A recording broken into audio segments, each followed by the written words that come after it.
जा रहे हैं वो है वेक्टर कंप्यूटर्स। ठीक है, सो वेक्टर कंप्यूटर से पहले हम देखेंगे, आप सबने नाम सुना होगा सुपर कंप्यूटर्स का। ठीक है जी, सुपर कंप्यूटर बहुत जो ज़बरदस्त कैलकुलेशंस कर सके, बहुत फास्ट।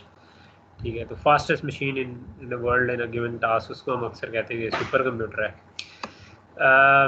इसी को बाज़ का हम कहते हैं। डेफिनेशन इसकी क्या होगी, एक डेफिनेशन ये की जाती है कि device to turn a compute bound problem into an IO bound problem. ठीक है, तो कंप्यूट बाउंड प्रॉब्लम होते हैं जो कि बहुत ज़्यादा टाइम लेते हो, कि आप कोई करें तो वो जी 10 मिनट की सिमुलेशन चलती जा रही है। और आयो बाउंड प्रॉब्लम होता है जिसमें आप बस यूज़र से इनपुट ले रहे हैं आउटपुट। तो अगर कोई ऐसा होगा जी, मैं उसको कहूँगा मुश्किल सा कोई काम दे दिया जिसको 10 मिनट सिमुलेशन करनी है, और वो आपको ठक से जवाब दे दे कि जी ये कैलकुलेशन है, तो वो मशीन जो है वो, उसको हम कहेंगे सुपर कंप्यूटर है। बस हर मशीन जो 30 मिलियन से ऊपर हो, या एक और डेफिनेशन की जाती है कि सिमर क्रे ने जो डिज़ाइन की हो। ये बेसिकली हमारे से ज़्यादा रेलेवेंट है आज के लेक्चर से, क्योंकि सिमर क्रे एक इंटरेस्टिंग बंदा था जिसने कह लें कि सुपर कंप्यूटर्स में IBM को बीट किया, जो कि एक जाइंट था। ठीक है, तो हम इसको थोड़ा आगे जाके देखेंगे। तो उससे पहली जो सुपर कंप्यूटर बनाया था वो 64 में था, CDC 6600, इसको पहला सुपर कंप्यूटर कहा जाता है। बेसिकली हम 1963-64 की बात कर रहे हैं, और उस वक्त जो थी ये बेसिकली 60 बिट वर्ड्स यूज़ कर रहे थे। फास्ट पाइपलाइन मशीन थी, 128 किलो वर्ड्स मेन मेमोरी थी, उस ज़माने के हिसाब से ज़्यादा थी। 10 फंक्शनल यूनिट्स थे, पैरेलल थे, अनपाइपलाइन थे, फ्लोटिंग पॉइंट आपका एडर था, एक 2 multiplier, divider, integer adder, 2 incrementer. Micro coding नहीं थी, हार्डवेयर कंट्रोल था, जिस तरह हमने भी शुरू में डिज़ाइन किया। उसमें भी उसने स्कोर बोर्ड भी इम्प्लीमेंट किया हुआ था। ठीक है, इंस्ट्रक्शन के लिए, जो कि बाद में हमने देखा है। और आपके जो अभी हम जो हम मल्टी थ्रेडिंग वाले पार्ट में देख रहे थे कि पेरिफेरल प्रोसेसर जो थे, जो 10 पेरिफेरल प्रोसेसर थे इनपुट आउटपुट के लिए, तो ये खैर हमें अंदर से पता कि ये 10 जो थे ये वर्चुअली 10 थे, यानी कि बेसिकली एक ही प्रोसेसर में फाइन ग्रेड मल्टी थ्रेडिंग करके आपने 10 वर्चुअल प्रोसेसर्स दिए हुए थे। ठीक है, और इसके बाद 10 मेगाहर्ट्ज़ का उस ज़माने में क्लॉक था, जो कि काफ़ी फास्ट था, और उस ज़माने के हिसाब से बाकी नंबर्स भी आपके जो हैं काफ़ी फास्ट थे। ओवरऑल आप देखें तो ये यहाँ पर एक बंदा खड़ा हुआ है, और ये कंप्यूटर है वो। ठीक है, सो आप इसके साथ, यानी कि इतने बड़े साइज़ का कंप्यूटर था कि आप क्या काइंड ऑफ एक बड़ा सा कमरे जितना कंप्यूटर ही बन गया तकरीबन। ठीक है, इसकी ओवर 100 कॉपीज सेल हुई, और हर कॉपी जो थी वो 7 to 10 मिलियन डॉलर ईच की थी। तो आप काइंड ऑफ उस ज़माने में $700 मिलियन का बिजनेस किया इन्होंने इसके ऊपर। IBM का जो CEO था उस वक्त, उसने ये इंटरेस्टिंग कमेंट दिया कि 6600 जो है ये कंट्रोल डाटा, जो कि सिमर क्रे की कंपनी थी, उसने जो अनाउंस किया है, वो कहता है कि तकरीबन 34 लोग हैं उनकी कंपनी में, उनमें से भी सिर्फ 14 इंजीनियर हैं, 4 प्रोग्रामर हैं, और कहते हैं तो उन्होंने IBM जैसी जाइंट को इसमें पीछे छोड़ दिया है। तो वो ये कह रहे थे कि जी उसने उस पर हैरत का इज़हार किया, और ट्रे ने उसका रिप्लाई किया कि it seems that mister Watson has answered his own question. ठीक है, सो देखा जाए तो टेक्निकली अगर आप लोग 40 की क्लास हैं, और अगर आप मेहनत करें तो 14 इंजीनियर मिलकर भी जो है ना वो IBM को बीट कर सकते हैं। तो just you have to believe कि आप लोग भी कुछ करें तो इंशाल्लाह कंप्यूटर आर्किटेक्चर की दुनिया में आप भी किसी न किसी को मे बी ये कुछ मुझे लगता है कि दुनिया का असूल इसी तरह का ही है कि जब कंपनी एक साइज से बड़ी हो जाती है तो वो उतनी क्या लेंगे फास्ट पेस पे R&D नहीं कर पाती उनके क्या लेंगे, जिस तरह सरकारी इदारे में काम थोड़ा सा स्लो नॉर्मली हो जाता है, उसी तरह बड़ी कंपनियों में भी थोड़ा स्लो हो जाता है। तो स्टार्टअप्स जो होती हैं वो जनरली अक्सर कहा जाता है स्टार्टअप जो है वो स्पीड कार की तरह होती हैं और फिर जो बड़ी कंपनी होती है वो बस की तरह होती है। तो स्टार्टअप जो है वो काफ़ी तेज़ी से इनोवेशन कर सकती है और इस पे बिलीव रखें। आजकल कंप्यूटर आर्किटेक्चर का दौर भी है किसी हद तक। कुछ अर्से पहले तक आर्किटेक्चर की कोई ख़ास मार्केट नहीं लग रही थी, लेकिन रिसेंटली जो मशीन लर्निंग वगैरह की वजह से मशीन लर्निंग बेस्ड प्रोसेसर्स की कई कंपनियों की फंडिंग हुई है दुनिया में, जिनमें से कुछ के साथ हमें भी काम करने का मौका मिला है। try to touch those architectures in the last lecture और second last lecture इंशाल्लाह, अगर मुझे टाइम मिला। तो जो ये पहला सुपर कंप्यूटर था, अगर उसको देखा जाए तो उसके अंदर 8 आपके 60 बिट के डाटा रजिस्टर्स थे, ठीक है। तो टोटल 8 रजिस्टर थे 60 बिट एज, और फिर आपके एड्रेस रजिस्टर्स थे और इंडेक्स रजिस्टर्स थे जो एड्रेस की कैलकुलेशन में हेल्प करते थे। जो मेन आपका इंस्ट्रक्शन ALU की थी वो रेज उसी तरह की थी कि 2 रजिस्टर्स को पे ऑपरेशन करो और तीसरे रजिस्टर में रिजल्ट सेव करो, जिस तरह हमने RISC-V वगैरह में पढ़ी है। लेकिन अब हम अभी 1963 की बात करें तो उस वक्त उन्होंने काइंड ऑफ जो आर्किटेक्चर यूज़ किया हुआ था वो लोड स्टोर आर्किटेक्चर ही था कि रेज की इंस्ट्रक्शन इस तरह की थी और मेमोरी की अलहदा इंस्ट्रक्शन थी, यानी कि कोई ALU इंस्ट्रक्शन डायरेक्टली मेमोरी को एक्सेस नहीं करनी होती। और उसका भी फॉर्मेट आप देखें तो किस तरह था कि 2 रजिस्टर्स बताएं, रजिस्टर प्लस डिस्प्लेसमेंट वाला, कि एक रजिस्टर में दूसरा डिस्प्लेसमेंट ऐड की तो आपका एड्रेस बनेगा, उस एड्रेस से उठाकर रजिस्टर में लोड कर सकते थे या वाइस वर्सा स्टोर करने। अच्छा, एक और इसमें इंटरेस्टिंग आर्किटेक्चर ये था कि आपके पास जो पहले 1 to 5 तक रजिस्टर्स थे, उनके अंदर उस पर अगर आप एड्रेस रजिस्टर्स, ठीक है, नॉट डाटा रजिस्टर्ड, उन एड्रेस रजिस्टर पर आप लिखवाएं तो ऑटोमेटिकली उस एड्रेस से लोड शुरू हो जाता था और उसके कॉरेस्पॉन्डिंग डाटा रजिस्टर पर लिखा जाता था। और आखिरी 2 रजिस्टर जो थे 6 और 7, उस पर अगर आप लिखवाएं तो ऑटोमेटिकली स्टोर इंस्ट्रक्शन चल पड़ती थी, ठीक है। तो ये वेक्टर ऑपरेशंस के लिए काफ़ी अच्छी थी। तो यहाँ पर यही शो किया हुआ है कि आपके ये जो है ये नॉर्मल 60 बिट वाले डाटा रजिस्टर हैं और फिर यहाँ पर आपके इंडेक्स और एड्रेस रजिस्टर हैं, ठीक है। सो इसके ये जो पहले जो आपके मेरे ख्याल है 1 to 5 लिखा हुआ है, प्रॉब्ली 0 to 5 लिखना चाहिए। पहले 6 रजिस्टर्स पे अगर आपने एड्रेस लिखवाया, इधर आपने लिखा एड्रेस 10, तो ये ऑटोमेटिकली, यानी आपने लोड की कोई अलग से इंस्ट्रक्शन ही नहीं, इधर 10 लिखवाया तो ऑटोमेटिकली इस इंडेक्स प्लस ऑफसेट से एड्रेस जनरेट होगा, इस एड्रेस प्लस इंडेक्स से, और वो डाटा लोड हो जाएगा इन रजिस्टर, इसके कॉरेस्पॉन्डिंग रजिस्टर 0 पैलेट से, ठीक है। तो ऑटोमेटिकली ये काम इसके अंदर हो जाता है। और इसी तरह जब आपने स्टोर करना हो तो आप इन ये जो ब्लू कलर के रजिस्टर लिखवाएं, इस एड्रेस पर लिखवाएंगे, इस रजिस्टर पे कोई एड्रेस लिखवा देंगे तो ऑटोमेटिकली ये एड्रेस जनरेट होगा और इसका कॉरेस्पॉन्डिंग डाटा इधर लिखा जाएगा। तो हार्डवेयर में यानी लोड स्टोर आपका थोड़ा सा ऑप्टिमाइज हो गया कि आपको सॉफ्टवेयर से लोड स्टोर की इंस्ट्रक्शन नहीं देनी पड़ी। हार्डवेयर में एक रजिस्टर पर लिखवाया तो ऑटोमेटिकली लोड हो गया, दूसरे पर लिखवाया तो स्टोर हो गया। ये वाली स्कीम जो है ये हम नए जो जिसको हम एक्सेलरेटर्स कहते हैं, जो कि प्रोसेसर के साथ एक्सेलरेटर हार्डवेयर आपके जो अपने उनमें भी बास का यूज़ होती है कि आप एड्रेसिंग ऑटोमेटिक कर सकें, ठीक है।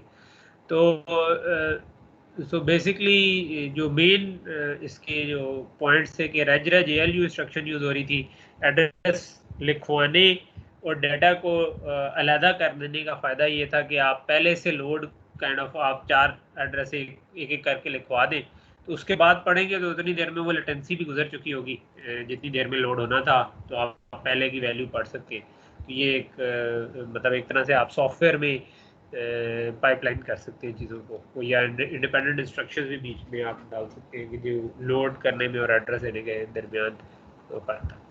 सो मल्टीपल पैरेलल और बट अनपाइपलाइन यूनिट थे और बाद में आपने इससे अगला जो वर्जन आया CDC 7600 उसमें आपने पाइपलाइन फंक्शन यूनिट डाल दी है, जो कि बाद में RISC के जो डिज़ाइन है उनमें इसी तरह की थी। ये अब इस वाली मशीन के ऊपर एक वेक्टर एडिशन का कोडिंग एग्जांपल लिखी हुई है। तो आपने अगर एक वेक्टर को दूसरे वेक्टर में ऐड करना है, जिस तरह हमने पहले भी एग्जांपल की थी कि एक वेक्टर मेरे पास मेमोरी में पड़ा है और मैंने उसको दूसरे वेक्टर में ऐड करना है, तो आपको एक एक करके इस वैल्यू को ऐड करना है और लेट्स से किसी तीसरे रजिस्टर में लिखवाना है, फिर इस वैल्यू को इस वैल्यू में ऐड करना है और इसका रिजल्ट लिखवाना है एंड सो ऑन। तो क्या किया हुआ आपने कि A0 यानी कि जो एड्रेस रजिस्टर हमने पीछे देखे थे इसके ऊपर एड्रेस लिखवा दिया आपने पहले रजिस्टर का, पहले उसका वेक्टर का, A1 में दूसरे का लिखवा दिया, ठीक है। सो बेसिकली ये क्या कह रहा है, ये आपका पहले वेक्टर का एड्रेस है या दूसरे का, और ये वो जो इंडेक्स रजिस्टर है, ये वो इंडेक्स उसमें ऑटोमेटिकली ऐड होता था। जब आपने इधर लिखवा दिया तो आपके दो रजिस्टर्स, इससे A0 से X0 में डाटा चला गया, A1 से X1 में खुद ब खुद लोड हो गया। जब दोनों लोड हो गए तो आप दोनों को ऐड करके आपने, क्योंकि स्टोर करवाने के लिए X6 या X7 में लिखवाना है, आपने इन दोनों का रिजल्ट X6 में लिखवा दी, ठीक है, जिसको हम स्टोर करना चाहते हैं। लेकिन स्टोर कब इनिशिएट होगा, जब उसके कॉरेस्पॉन्डिंग एड्रेस रजिस्टर पर मैं एड्रेस लिखूंगा। तो A6 के ऊपर उन्होंने सेम इंडेक्स, और जो हमारा यानी कि ये अगर वेक्टर A था, ये वेक्टर B था, ये वेक्टर C था, तो C का एड्रेस आपने लिखवा दिया। और इंडेक्स आप अज्यूम कर लें कि शुरू में जो भी 0 वैल्यू है, या इसके इसमें -n दी हुई है, तो ये -n है, ठीक है। तो ये आपका करंट वैल्यू है, इससे पीछे स्टार्टिंग वैल्यू पे आप जाएंगे।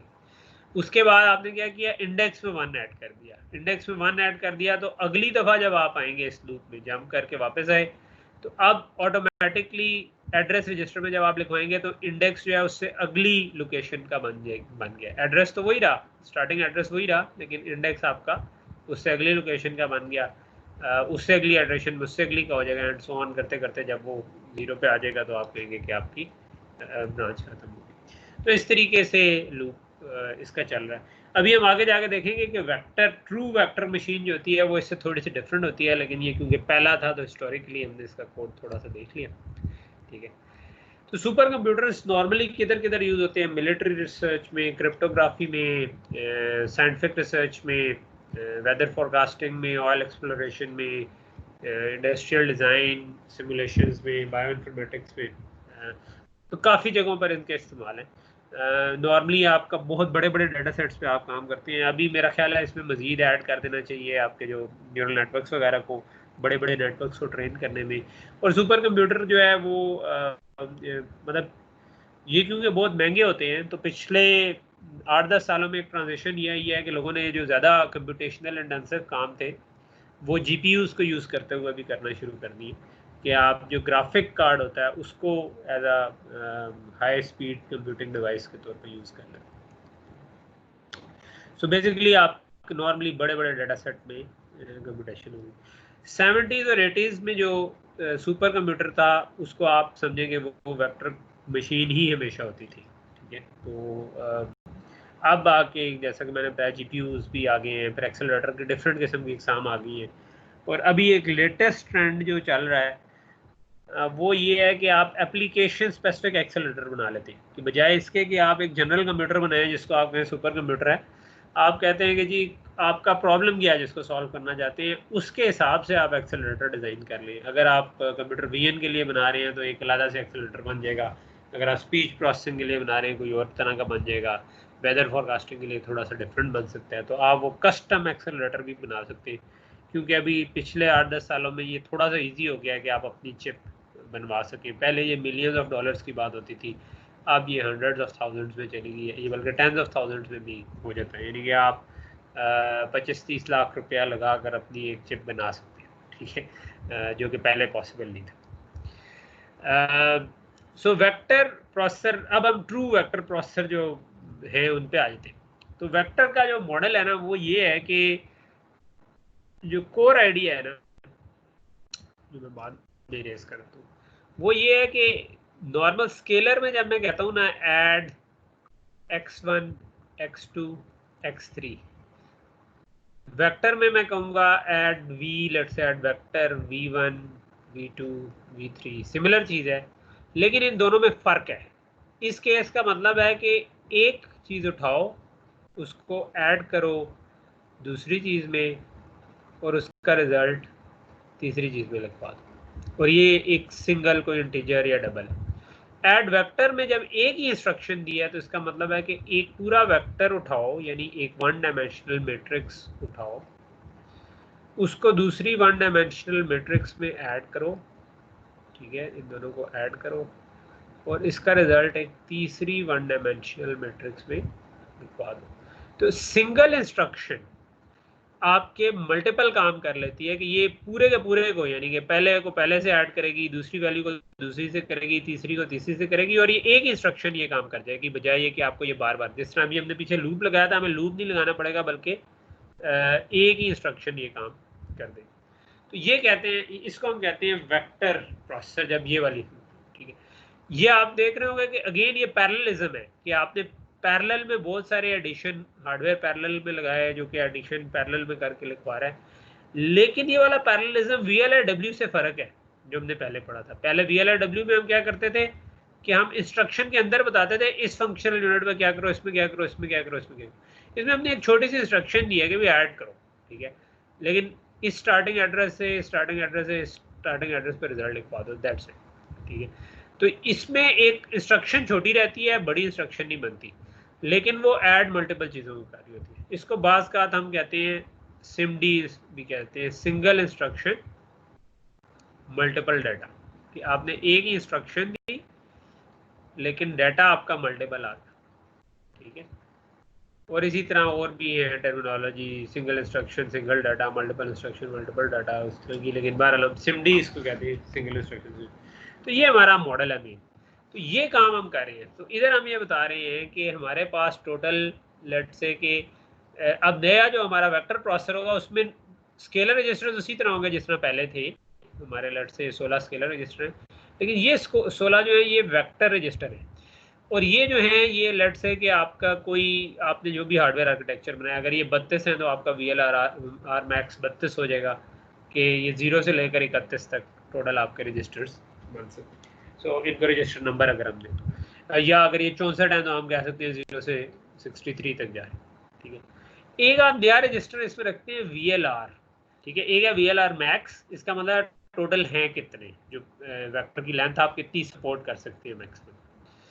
एक है VLR, हो सकता है कि आपने ये 32 रखे हो, लेकिन जिन दो वेक्टर्स को ऐड करना हो वो हो ही 4 यानी कि आपको ऐसी 4 चीज़ें चाहिए हो, 1 2 3 4, इसको 4 में ऐड करना है और रिजल्ट भी 4 में लिखवाना है, ठीक है। तो ये आपने इन दोनों को प्लस किया और इसका रिजल्ट लिखवा दिया।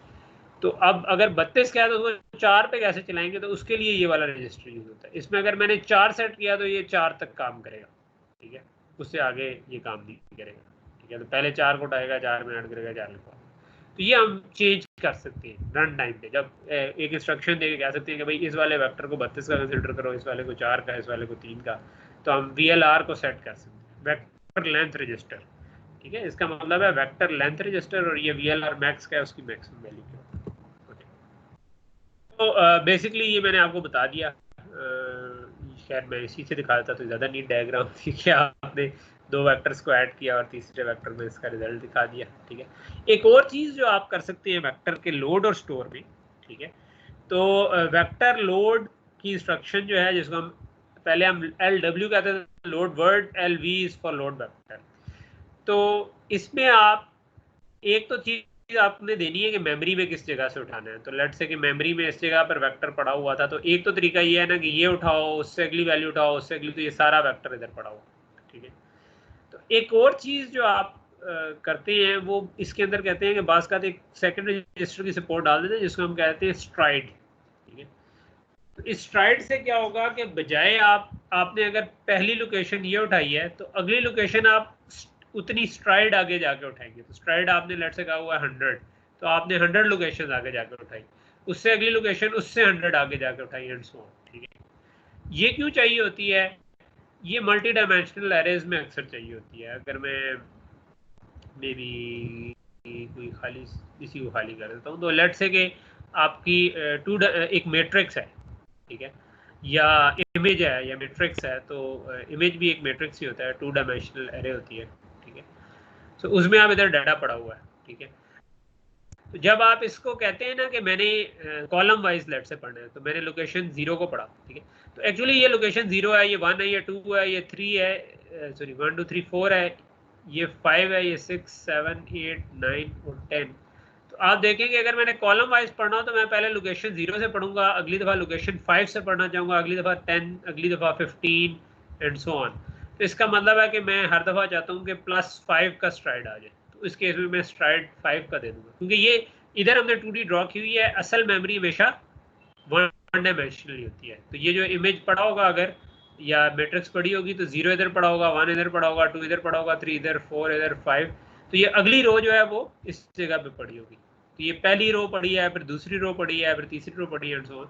तो अगर मैं इसको एक्सेस करना चाहता हूँ तो मैं इतने का जंप चाहता हूँ, वो जो जंप है उसको हम कहते हैं स्ट्राइड। तो ये सपोर्ट भी अमूमन हमने वेक्टर मशीन में डाली होती है कि आप लोड वेक्टर की इंस्ट्रक्शन दें तो वेक्टर 1 जिस वेक्टर में लोड करना है, और ये स्केलर रजिस्टर्स हैं जिसमें एक में हमने एड्रेस बताया हुआ है और 1 में दूसरे में बताया हुआ है कि उसको कितने स्ट्राइड से आगे करना है। ठीक है, तो ये लोड करते हुए भी हम करते हैं, स्टोर करते हुए भी कर सकते हैं कि आप स्ट्राइडेड स्टोर करवा सकते हैं। अच्छा, वेक्टर कोड की एक अब एग्जांपल आ गई छोटी सी, कि अगर मैंने 2 वेक्टर्स को ऐड करके तीसरे में लिखवाना है, ठीक है, और लेट से कि वो 64 विड्थ के वेक्टर हैं, और हमारा लेट से कि जो करंट वेक्टर कंप्यूटर हमने बनाया उसमें 64 से ज़्यादा की सपोर्ट है। तो स्केलर कोड हमने पहले इस चीज़ के पढ़े हुए हैं। स्केलर कोड में हम लूप लगाकर एक एक करके एक वैल्यू उठाते हैं, दूसरी उठाते हैं, ऐड करते हैं, इंक्रीमेंट कर देते हैं इंडेक्स को 8 का, और दोबारा फिर वापस जाते हैं, और ये हमारा 64 टाइम्स एक लूप चलेगा।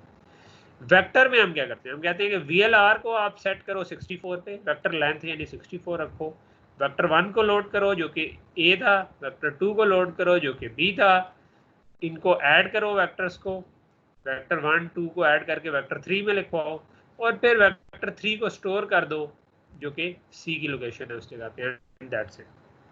तो आपने देखा होगा कि कोड बड़ा सिंपल हो गया, इसमें आपका जो पूरा लूप था यही खत्म हो गया। ठीक है, हम बाद में देखेंगे कि ये उस केस में तो पॉसिबल है कि अगर हमारा जो ये लूप था ये VLR मैक्स से कम हो, लेकिन अगर ये 1 लाख का लूप था फिर हमें मतलब ऑब्वियसली हमारा VLR मैक्स से 1 लाख नहीं हो सकता, वो 64 होगा, 128 होगा, 32 होगा, कोई ऐसी वैल्यू होगी।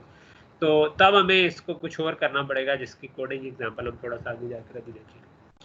लेकिन अगर आपका वेक्टर उस साइज के अंदर अंदर आता है जितना हमारी मशीन सपोर्ट कर रही है, तो कोड हमारा बड़ा सिंप्लीफाई और छोटा हो गया। एक प्रॉब्लम हमने पढ़ा था VLRW का कि उसमें कोड काफ़ी बड़ा हो जाता है, वेक्टर में ये वाला मसला नहीं है।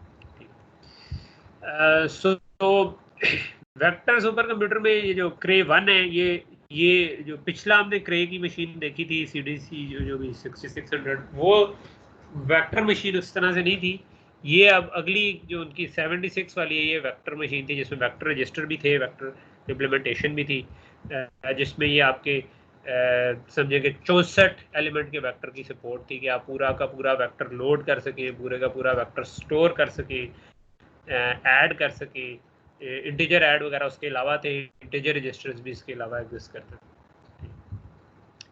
तो वेक्टर का फ़ायदा क्या है? एक तो कॉम्पैक्ट है, छोटी इंस्ट्रक्शन है, एक इंस्ट्रक्शन जो है वो n ऑपरेशंस को इनकोड कर देती है। हार्डवेयर को एक्सप्रेसिव है कि इस जब आपने ऐड वेक्टर कहा है तो इसका ऑटोमेटिकली मतलब है कि आपके तीनों वेक्टर एक दूसरे से इंडिपेंडेंट हैं। ठीक है, और दूसरा ये अगर आपने वेक्टर ऐड का, इसका मतलब है कि आप इन सब को हमने ऐड ही करना है, ये जो वेक्टर के एलिमेंट्स हैं, और ये अलग-अलग रजिस्टर्स को एक्सेस कर रहे हैं, और access register in same pattern as previous instruction, नहीं कि वो सेम अगर एक ऐड हो रहा है तो बाकी भी ऐड ही हो रहे हैं। ठीक है, और एक कंटिगुअस ब्लॉक को करते हैं, ये ज़रूरी नहीं है, अगर स्ट्राइडेड हो तो फिर थोड़ा सा अलग-अलग भी करते हैं। ठीक है, और नॉन पैटर्न में करते हैं अगर स्ट्राइडेड हो। ठीक है, स्केलेबल है कि सेम कोड जो है वो मोर पैरेलल लाइंस होंगी तो उस पर भी चल जाएगा। ठीक है, ओके, अब हम इसके तरह हार्डवेयर आर्किटेक्चर पे आते हैं कि बनेगा कैसे।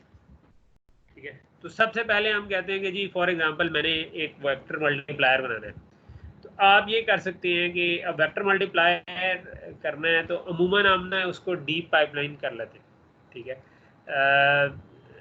सो फॉर एग्जांपल मैंने फ्लोटिंग पॉइंट मल्टीप्लायर था तो 6 पाइपलाइन स्टेजेस की थी, तो आप एक वेक्टर 1 एक एक करके उसका एलिमेंट देंगे, वेक्टर 2 का एक तरफ एलिमेंट देंगे, वेक्टर 1 का एक तरफ देंगे, और उसका रिजल्ट जो है ना वो वेक्टर 3 पे लिखवाते जाएंगे। तो आपके 6 साइकिल के बाद लेट्स से कि पहला रिजल्ट आएगा वेक्टर 3 का, फिर इसके दूसरे एलिमेंट का, तीसरे एलिमेंट का, एंड सो ऑन, जब तक पूरा वेक्टर इसमें से नहीं निकल जाता। ठीक है, तो एक तो आपकी ये हो गई, इसको हम बाज़ कहते हैं लेन, इसको हम देखेंगे। तो ये तो हो गया कि अगर मैं इस तरह से इम्प्लीमेंट करूँ कि वेक्टर का एलिमेंट एक एक करके दूँ फंक्शनल यूनिट को, ऑब्वियसली इसके अंदर कुछ ज़्यादा साइकिल लग जाएंगे जो कि हम नहीं चाहते, हम चाहते चाहते हैं कि वेक्टर की इंस्ट्रक्शन जो है वो इतने ज़्यादा साइकिल भी ना ले, तो उसके लिए हम क्या करते हैं कि उसके लिए हम अमूमन पैरेलल आर्किटेक्चर लगाते हैं। जो हमने एक बनाई थी चीज़ वो इस तरह की थी कि उसमें अगर एक बनाई होती तो उसने क्या करना था कि ए बी को मल्टीप्लाई करके सी में अगर डालना है तो C0 अगर इधर आ रहा है तो C1 इधर है, C2 इधर है, एंड सो ऑन। लेकिन अगर मैं ऐसे 4 लगा दूं तो आप 0 1 2 3 को इकट्ठे ए बी इनपुट देंगे तो वो 3 साइकिल बाद C0 C1 C2 C3 बाहर आ जाएंगे, ठीक है।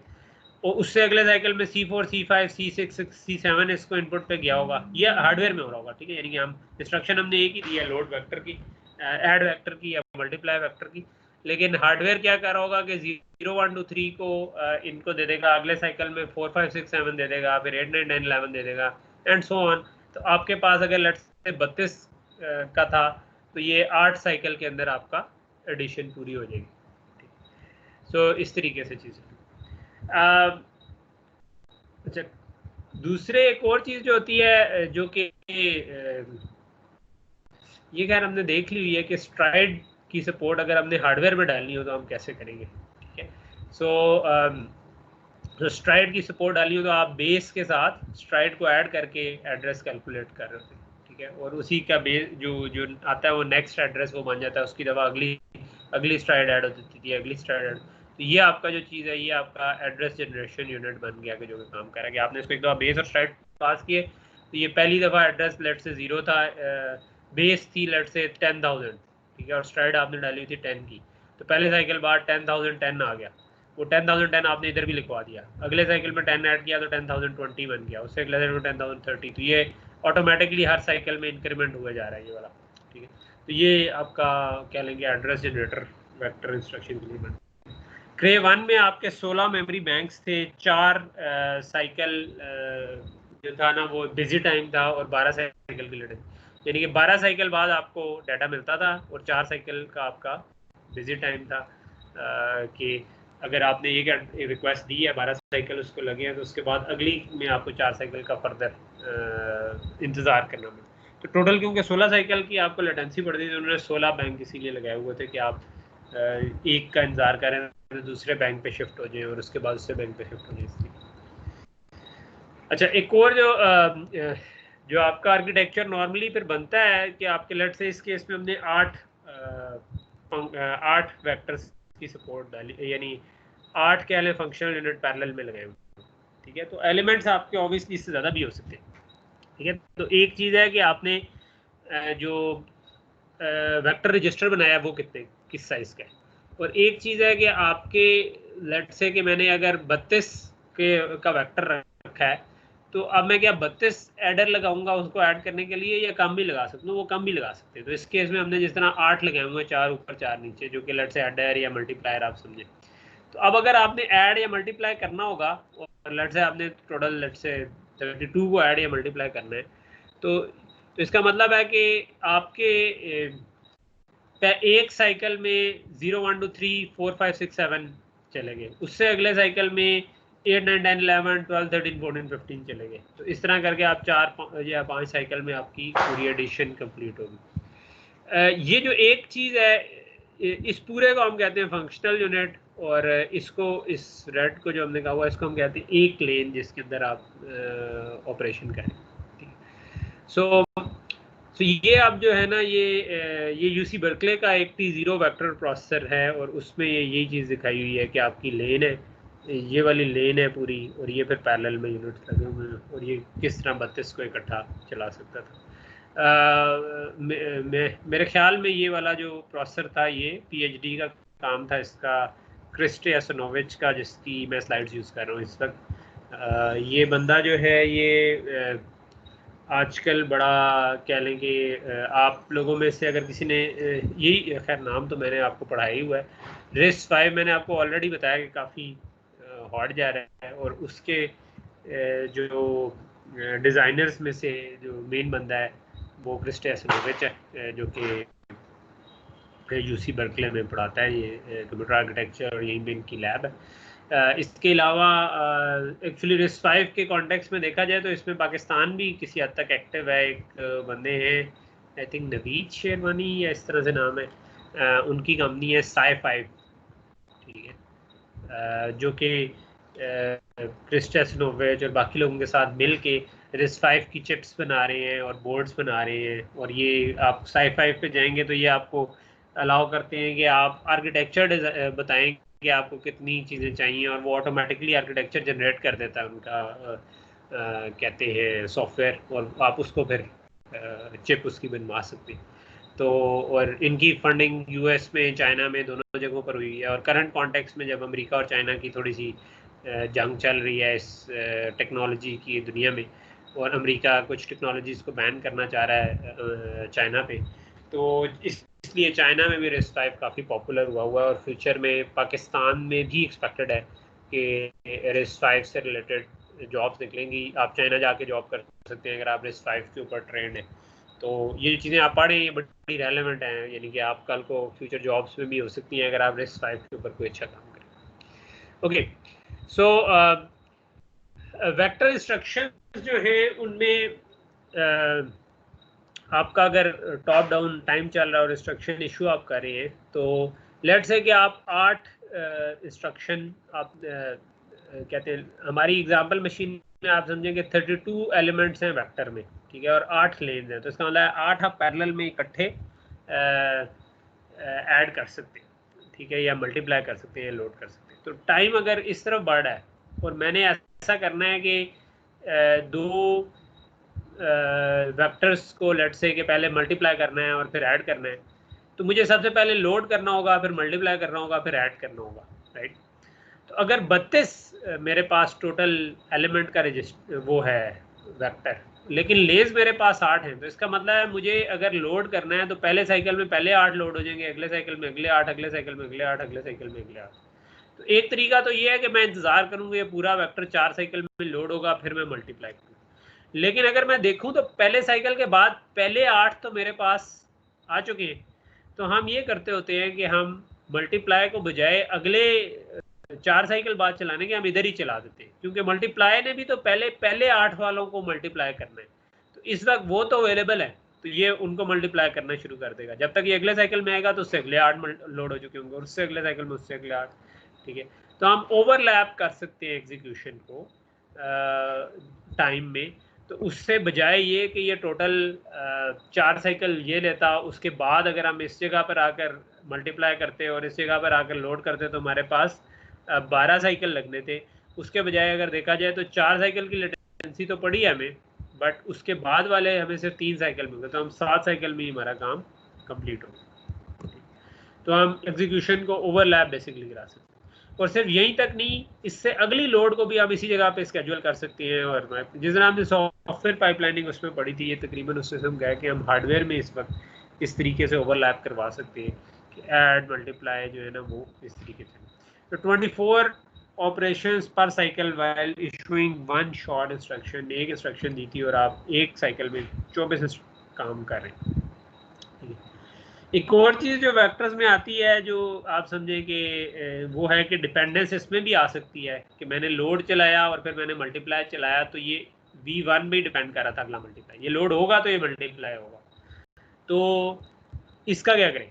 तो इसमें आप एक चीज़ करते हैं जिसको हम चेनिंग कहते हैं। चेनिंग basically is equivalent of bypassing, कि आपका लोड यूनिट लोड करके वेक्टर में ला रहा था, तो आपने अगली जो मल्टीप्लाई चलाई तो उसको वो वाला वेक्टर चाहिए था जो कि अभी लेटेस्ट वैल्यू जो थी वो भी लोड नहीं हुई थी, लेकिन आप इधर से एक बाईपास पाथ दे देंगे लोड वाली साइड से, कि बजाय वेक्टर से उठाने के इस बाईपास पाथ से उठा लें, तो उससे आपको वेट नहीं करना पड़ेगा कि आप उसके लोड का इंतजार ही करें और उसके बाद चलें, ठीक है। तो यही काम लेट से इधर हो रहा है, फिर आपने अगली इंस्ट्रक्शन में V3 जो है वो यूज़ हो रही है, उस पर डिपेंडेंस आ रही है, तो आप इस पर भी चेनिंग अप्लाई कर सकते हैं। तो वेक्टर में भी आप यानी बाईपासिंग इम्प्लीमेंट कर सकते हैं जिसको हम चेनिंग कहते हैं, ठीक है। तो फ़ायदा इसका क्या है कि पूरा लोड का इंतजार करने के बजाय आप नेक्स्ट साइकिल में ही इसको चलाना शुरू कर सकते हैं। फिर वेक्टर की आपको ना जो वेक्टर इंस्ट्रक्शन चलने की आपको स्टार्टअप की एक पेनल्टी पड़ती है, ठीक है, कि और उसमें ऑब्वियसली एक उसके लोड होने का टाइम है कि एक के बजाय आपका कह लें कि 3 साइकिल में लोड हो रहा है, लेकिन एक फिर ये है कि जब आपके सारा लोड हो गया और तो एक आपके फंक्शनल यूनिट की जितनी लेटेंसी थी जब तक वो ख़त्म नहीं होती तब तक आप अगले वाले इंस्ट्रक्शन नहीं दे सकते, ठीक है। यानी कि आखिरी इंस्ट्रक्शन आपकी आ गई, यानी आपने अगर 4 लोड करने थे, सॉरी 32 लोड करने थे, 8 इधर हो गए, 8 इधर हो गए, 8 इधर हो गए, ये वैसे 3 है लेकिन चलो 24 कह लेते। तो ये इसकी जो एक फंक्शनल यूनिट की लेटेंसी थी वो तो अपनी जगह आनी है। तो फंक्शनल यूनिट की लेटेंसी से हमारी मुराद है कि ये जो हमने पाइपलाइन रजिस्टर लगाए हुए, ठीक है, तो जो ये वाली जो लेटेंसी है इतनी देर तो लगनी है इसको कंप्लीट होने में। तो जब तक ये कंप्लीट नहीं होता तब तक आपको अगली इंस्ट्रक्शन इशू कर सकते। तो इसको हम कहते हैं डेड टाइम, ठीक है, कि इससे पहले आप अगली इंस्ट्रक्शन नहीं इशू कर सकते, ठीक है। इसको बास का हम इम्प्रूव कर सकते हैं, ठीक है। तो इम्प्रूव करने का जो डिफरेंट तरीके, जो क्रेसी 90 था उसके अंदर 2 लेंस थी, ठीक है, और 4 साइकिल का डेड टाइम है, ठीक है। तो इसका मतलब है कि आपके अगर 128 एलिमेंट का वेक्टर है तो हर 128 पर आपको कह लेंगे 64 साइकिल लगेंगे उसको चलने में, प्लस 4 साइकिल की लेटेंसी पड़ेगी तो 68 साइकिल लगेगी, ठीक है। तो अगर इनको हम डिवाइड करें तो ये 94% इसकी एफिशिएंसी बनती है, ठीक है। तो वो जो दूसरा हमने MIT वाला देखा था T0, ये जो क्रिस्टस नोविच वाला, उसमें 8 लेंस थी, उसमें डेड टाइम था ही नहीं, तो उसमें आपको 100% एफिशिएंसी मिल सकती है। तो ये भी आप यानी कि काइंड ऑफ ट्रेड ऑफ कर सकते हैं, छोटा लगा लें या बड़ा लगा लें, और डेड टाइम उसमें किस तरह से हैंडल करें। एक और चीज़ जो है वो ये है कि वेक्टर में भी 2 ऑप्शन हैं। एक ऑप्शन ये है कि जो वेक्टर है, क्या आप उसमें लोड स्टोर आर्किटेक्चर रखेंगे, यानी मेमोरी से उठाकर पहले लोड किया करेंगे वेक्टर रजिस्टर में और फिर ऐड करेंगे, या आप ये कर लें कि आप वेक्टर का मेमोरी एड्रेस ही डायरेक्टली दे दिया करें और ऐड की इंस्ट्रक्शन मेमोरी से ही डायरेक्टली उठा लिया करें। तो ये जो अगर आप डायरेक्टली मेमोरी से उठा लें तो उसको मेमोरी आर्किटेक्चर कहेंगे, और अगर आप वेक्टर रजिस्टर करें तो हम उसको वेक्टर रजिस्टर मशीन्स कहते हैं। तो नॉर्मली हमने देखा है कि रेस वगैरह मैंने आपको बताया था लोड स्टोर आर्किटेक्चर ज़्यादा पॉपुलर है, लेकिन फ़र्क क्या पड़ता है, अगर आपका मेमोरी आर्किटेक्चर होता तो आपको ये जो लोड की इंस्ट्रक्शन है कि पहले ए को लोड करो, बी को करो, फिर ऐड करो, फिर सी को स्टोर करो, या जो भी आपने काम करना था, ये सी और डी है तो आपने सी और डी में एक में ऐड किया, एक में सब्ट्रैक्ट किया और स्टोर करवाया। उसके बजाय आप सिंपली ऐड की इंस्ट्रक्शन देते तो ऐड हो जाता, सब्ट्रैक्ट की देते तो सब्ट्रैक्ट हो जाता, क्योंकि अब आपका मेमोरी एड्रेस ही वेक्टर की वो बन रहा है एड्रेस। तो ऑब्वियसली ये कोड सिंप्लीफाई हो जाता है अगर आपकी मेमोरी मशीन हो। लेकिन जो चीज़ मुश्किल हो जाती है वो ये कि इसमें आपको मेमोरी के ऊपर बैंडविड्थ बहुत ज़्यादा चाहिए होती है, जो कि कई दफ़ा मेमोरी में आप मेमोरी का आर्किटेक्चर ऐसा नहीं होता कि आप बहुत ज़्यादा उसको तेज़ चला सकें, ठीक है। तो इस वजह से जो मेमोरी आर्किटेक्चर है ना वो इतना ज़्यादा पॉपुलर नहीं हुआ है, क्योंकि आपको मेमोरी के ऊपर बॉटलनेक आ जाती है। उसके बजाय अगर आप लोड स्टोर आर्किटेक्चर रखें तो आप मल्टीपल वेक्टर क्योंकि लोडेड होंगे आपकी चिप के ऊपर ही, मेमोरी से नहीं लाने पड़ेंगे, तो वो ज़्यादा फास्ट एग्जीक्यूट हो सकते हैं, ठीक है। तो इन सारी वजूहात की बुनियाद पे ज़्यादातर जो है वो जो आपके कह लें वेक्टर आर्किटेक्चर हैं वो लोड स्टोर आर्किटेक्चर ही करते हैं, ठीक है। तो क्योंकि ये लेटेंसी आपको पड़ती है मेमोरी आर्किटेक्चर में, तो जो आपकी मेमोरी मशीन्स थी तो उनमें फॉर एग्जांपल ये CDC स्टार है, तो इसमें अगर आपके वेक्टर का साइज 100 से कम हो तो एक्चुअली वेक्टर का कोई फायदा ही नहीं था, स्केलर कोड ज़्यादा तेज़ चलता था कि आप उसका अगर वेक्टर रजिस्टर को यूज़ ही ना करें तो ज़्यादा तेज़ चल जाता। लेकिन अगर आप 100 से बड़े वेक्टर्स पे जाएंगे तो तब वो तेज़ हो जाता था। लेकिन लोड स्टोर आर्किटेक्चर अगर यूज़ कर रहे हो तो इवन ये जो क्रे था इसमें अगर 2 एलिमेंट्स भी आपके हो जाए तो आपको वेक्टर कोड ज़्यादा फास्ट चलना शुरू हो जाता, ठीक है। तो CDC के जो अपने फॉलो ऑन्स थे उसके बजाय उसके अलावा जितने भी थे वो वेक्टर रजिस्टर आर्किटेक्चर भी चल रहे हैं। तो इन स्लाइड्स में आगे सिर्फ वेक्टर रजिस्टर्स को ही किया हुआ डिस्कस, ठीक है। अच्छा, अब हम देख लेते हैं कि जो ये तो एक हमने पीछे देख लिया वेक्टर कंप्यूटर्स का आर्किटेक्चर किस तरह का होता है। अब दूसरी चीज़ है कि वेक्टर के लिए अगर कोड लिखना पड़े तो वो उसमें क्या करना पड़े। तो उसमें ऑब्वियसली जो भी आप कोड लिखेंगे उसको आप चाहेंगे कि वो वेक्टर्स में ट्रांसलेट हो सके, यानी ओरिजिनली आपके सारे प्रॉब्लम तो बाय डेफिनेशन वेक्टर प्रॉब्लम नहीं होते, लेकिन आप कई दफ़ा उनको थोड़ा सा वर्किंग करें तो आप कोड को वेक्टराइज कर सकते हैं, ठीक है। जिन्होंने मैटलैब में काम किया हुआ, अगर आप मैटलैब में लूप्स के बजाय वेक्टराइज कोड लिखें तो बड़ा तेज़ चलता है, उन्होंने ऑप्टिमाइज इस तरीके से किया हुआ। उसको। तो इसी तरह वेक्टर मशीन अगर आप यूज़ कर रहे हैं तो अनलेस कि आप उसको वेक्टराइज करें कोई फ़ायदा नहीं, ठीक है। तो फॉर एग्जांपल ये आपके पास कोड लिखा हुआ है, ये कोड जो है ये इस वक्त स्केलर कोड है, ठीक है, यानी कि आपने एक एक करके ए की एक एक वैल्यू रीड हो रही है, बी की रीड हो रही है और सी में उनका सम करके लिखवाया जा रहा है। आपने जो इसमें क्या कर रहे हैं कि लोड कर रहे हैं ए को बी को, फिर ऐड कर रहे हैं, फिर स्टोर कर रहे हैं, ठीक है, अगली इटरेशन में बढ़ जाता है। तो वेक्टराइजेशन ये है कि आप पैरेलल में इकट्ठे ही ए के बहुत सारे एलिमेंट्स लोड करें, बी के बहुत सारे एलिमेंट्स लोड करें, फिर उन सब को ऐड करें और फिर स्टोर करवा दें। तो ये आपकी 4 वेक्टर इंस्ट्रक्शन में काम हो जाएगा बजाय इटरेशन के। तो ये कैसे करेंगे, ठीक है। तो ये आपको कंपाइल टाइम में बहुत काफ़ी बड़ा रीऑर्डरिंग ऑपरेशन करना पड़ेगा, यानी कि जो कोड को चेंज करे इस तरीके से, ठीक है। सो उसके लिए जो पहली टेक्निक है वो है स्ट्रिप माइनिंग, ठीक है। स्ट्रिप माइनिंग जो है वो क्या चीज़ है कि मैंने आपको जिस तरह पहले बताया था कि आपकी जो लूप चल रहा था वो हमने 64 का रखा था, तब तो बड़ा साफ साफ कोड बन गया। व्हाट अबाउट के वो 1 लाख होता। तो अब अगर मैंने 1 लाख की इटरेशन लगानी है लेकिन मेरा VLR मैक्स जो है वो 32 है, तो अब मैं 32 को तो पैरेलल में ऐड कर सकता हूँ, लेकिन 1 लाख के लिए मुझे काइंड ऑफ बार बार 32 को ऐड करना पड़ेगा, ठीक है। तो इस प्रोसेस को हम कहते हैं स्ट्रिप माइनिंग, ठीक है। तो ये वाले जो कोड्स हैं ये आपके एग्जाम पॉइंट ऑफ व्यू से भी इंटरेस्टिंग इंपॉर्टेंट है, क्योंकि इनसे मिलते जुलते मैं आपको प्रॉब्लम्स दे सकता हूँ, ठीक है। तो फॉर एग्जांपल मैं एक कोड चलाना चाह रहा हूँ जो कि ये काम करे कि i लेस देन n हो और ये सिंपली ऐड कर रहा हो। ये हम बार बार देखी जा रही है, लेकिन अब जो n है ये मैं अज्यूम कर रहा हूँ it's much much greater than VLR max, जो भी मेरा मैक्सिमम रजिस्टर वेक्टर की विड्थ हो सकती है, उससे ये काफ़ी बड़ा है, ठीक है।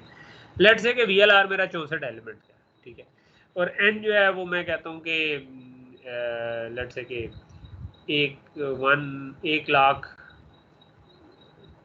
बल्कि थोड़ा सा मैं कहता हूँ 1 लाख और 1,30,000 है, ठीक है, क्योंकि ये वो मल्टीपल भी नहीं है 32 का, ठीक है। तो क्या करूँ?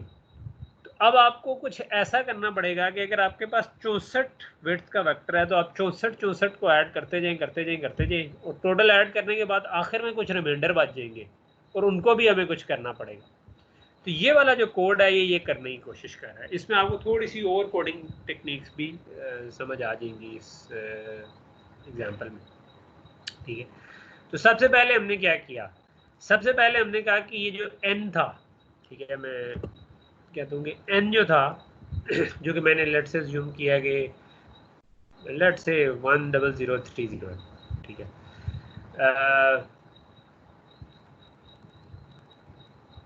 लेट से चलो यही है। पहला काम हमने क्या किया कि एंड इमीडिएट R1 N63, इधर आपको ये जो हैश के आगे लिखे ये कमेंट्स है, कमेंट में लिखा हुआ है N-mod64। अच्छा ये मॉड कैसे हो रहा है, एंड इमीडिएट से मॉड कैसे हो रहा है, ठीक है। हमने किया ये कि अगर मेरे पास ये एक इंटीजर पड़ा हुआ है और इसको मैं 63 से ऐड करूं तो 63 का मतलब होता है 111 ठीक है। 63 को आप बाइनरी में लिखेंगे तो ये 111 होगा, ठीक है। अच्छा मैं चाहता क्या हूं, लेट से चलो मैं कहता हूँ थोड़ी सिंपल एग्जांपल, मैं 1,30,000 के बजाय मैं कहता हूँ कि लेट से 32 का मल्टीपल होता है 1024, तो मैं कहता हूँ कि मेरे पास 1024 के बजाय 1030 लूप की इटरेशंस की n था। तो 1030 का मतलब है कि 1024 तक तो 32 के मल्टीपल चलते जाएंगे, तो बाकी जो 6 बचेंगे वो मेरे पास, वो मुझे कैसे पता चलेगा कितने। तो उसके लिए मैं 1030 को अगर मैं बाइनरी में लिखूं तो वो बनेगा 1106 इधर आ जाएगा और फिर बहुत सारे जीरोज होंगे और 1024 का एक 1 इस जगह पे कहीं पे आ रहा हो, ठीक है। तो अगर मैं इन दोनों को ऐड करूं तो ऐड करने से क्या होता है, एंड गेट आप सारों ने पढ़ा हुआ है, शुरू में मैंने बताया था कि अगर दोनों 1 हुए तो 1 आएगा, एक भी 0 हुआ तो 0 आ जाएगा। तो ये सारे तो 0 हैं, इसकी वजह से MSBs तो हो जाएंगी सारी 0। LSB में ये सारी बिट्स हैं 1। जब ये सारी बिट्स 1 है तो इसका मतलब है जब 0 1 से एंड होगा तो 0 आ जाएगा, 1 1 से एंड होगा तो 1 आ जाएगा। तो जो बिट भी इधर आ रही है वो नीचे आ जाएगी, क्योंकि 1 थी तो 1 1 से एंड होकर 1 आ जाएगा, 0 थी तो 0 1 से एंड होकर 0 आ जाएगा। तो यही वाली बिट सीधी आ जाएगी। तो ये एक शॉर्ट तरीका है जिससे आप रिमाइंडर ऑपरेशन कर सकते हैं कि मैं सारे वंस लेकर उनको एंड कर दूं किसी भी नंबर के साथ, तो उसका जो रिजल्ट आता है वो सिर्फ ये वाली बिट्स उठाकर मुझे दे देगा, ये जो शुरू वाली थी। तो अगर ये 1030 मेरे पास एंड था और उसको मैंने 64 से एंड किया, तो इसका मतलब है कि मुझे वो यहाँ पर 6 आ जाएगा।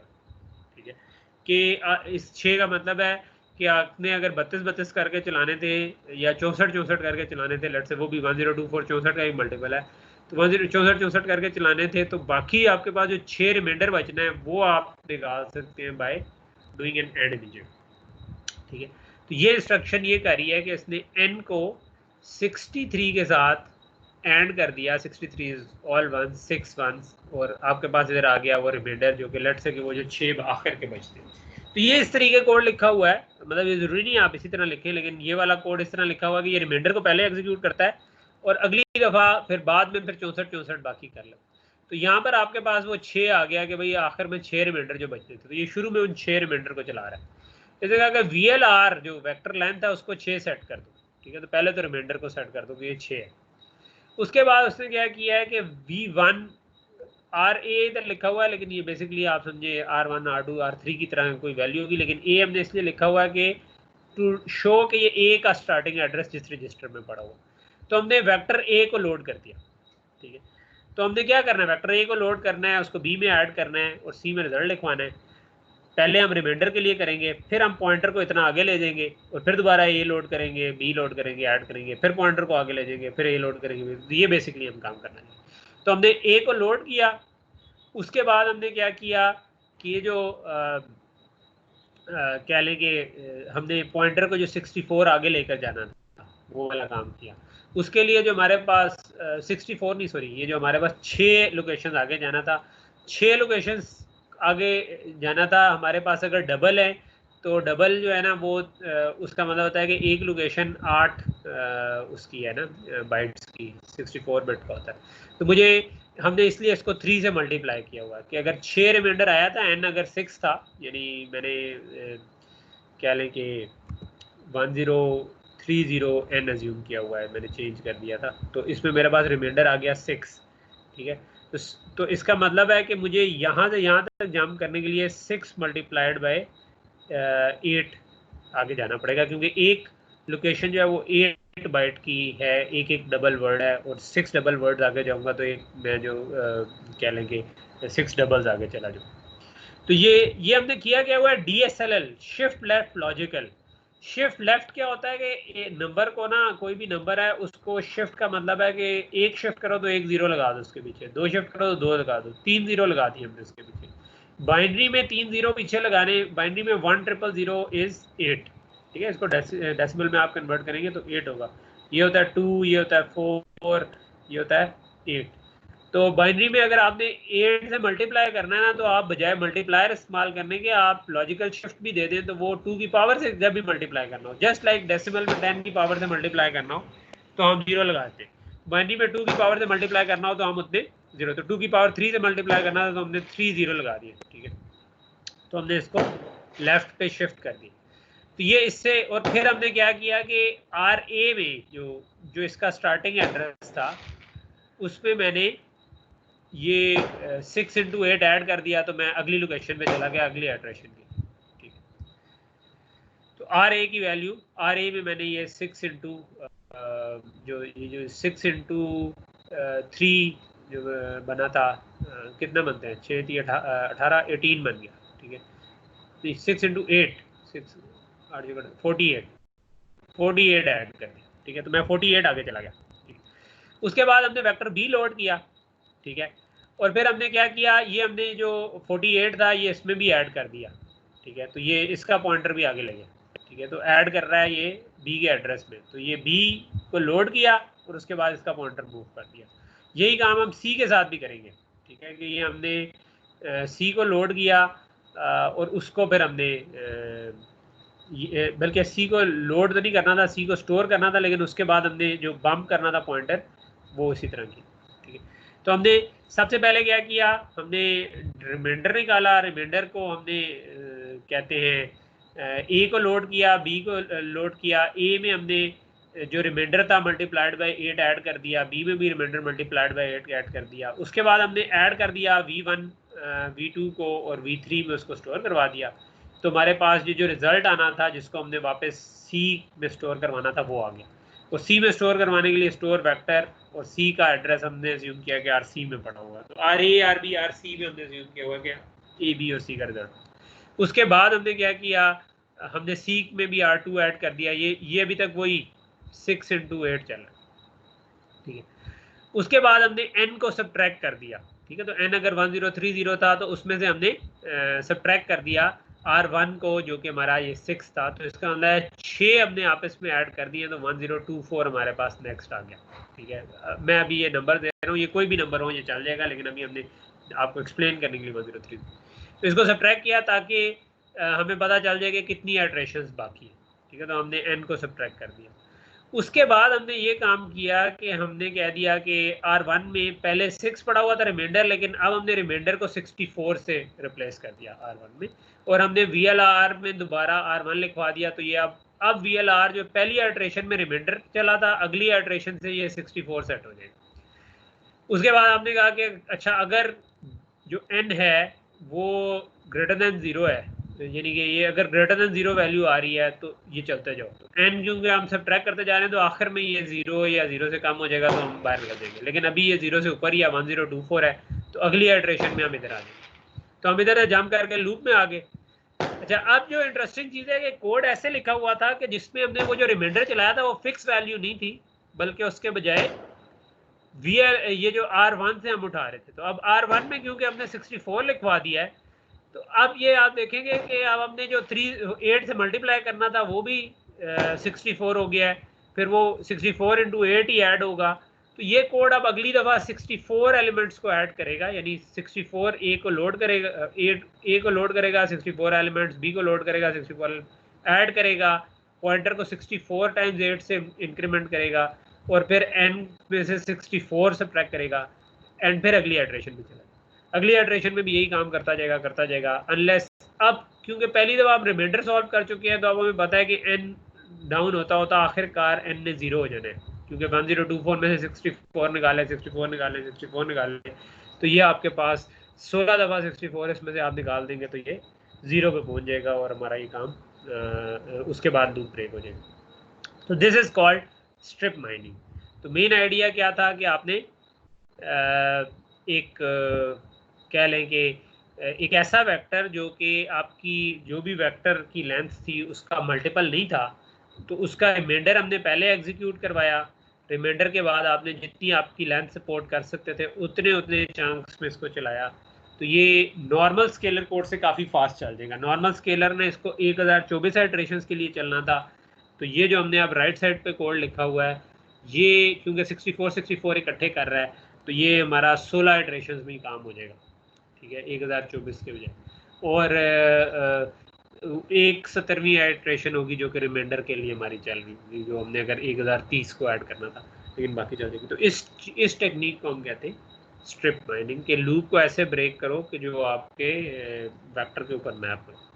इस तरह की जो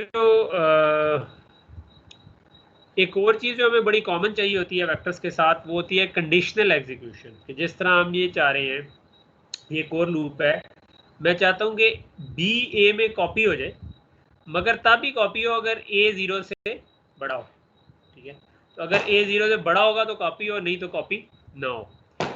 तो अगर अब मैंने इसको वेक्टर में चेंज करना है तो अब यहाँ पर एक कंडीशन आ गई, तो अदरवाइज तो मैं ए को बी को लोड करता, load vector R B load करके V1 में ले आता, और फिर उसके बाद में कहता स्टोर वेक्टर, और जो भी V1 को स्टोर करवा देता RA में, तो मेरा काम हो जाना था अगर ये इफ ना लगा होता कि मैंने A को B में कॉपी करना।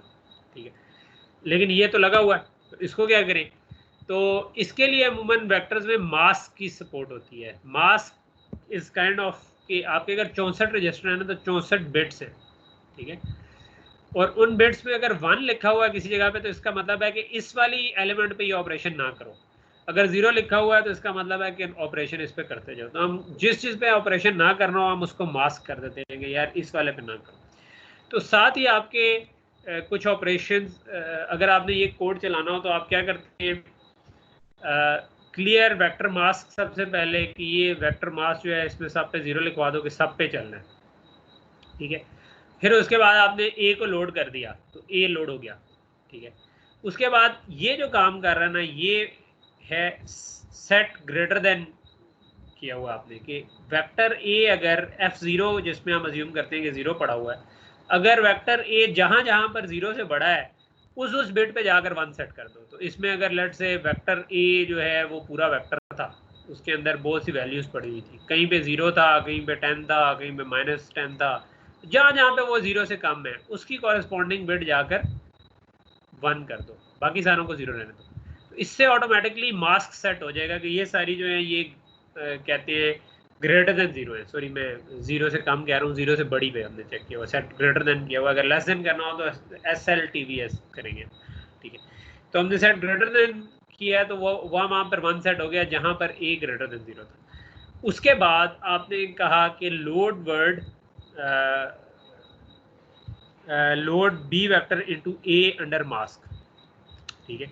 तो अब आपने क्या किया कि बी को आपने कॉपी किया ऑन वेक्टर ए रजिस्टर, लेकिन अंडर क्योंकि आपने मास्क रजिस्टर सेट किए हुए हैं तो इनमें से जिस जिस जगह पर 0 लिखा हुआ था, ठीक है, वहां तो ऑपरेशन हो गया, जहां जहां पर 1 आ रहा है वो वाली वैल्यूज कॉपी नहीं होगी, ठीक है।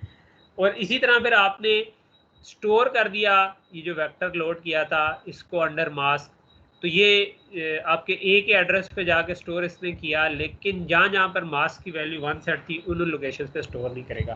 तो ये एग्जैक्टली वही काम कर देगा। तो ये हमारा मास्क एग्जीक्यूशन बी वेक्टर के अंदर सपोर्टेड होती है, जो कि हम इस जगह पर ठीक है।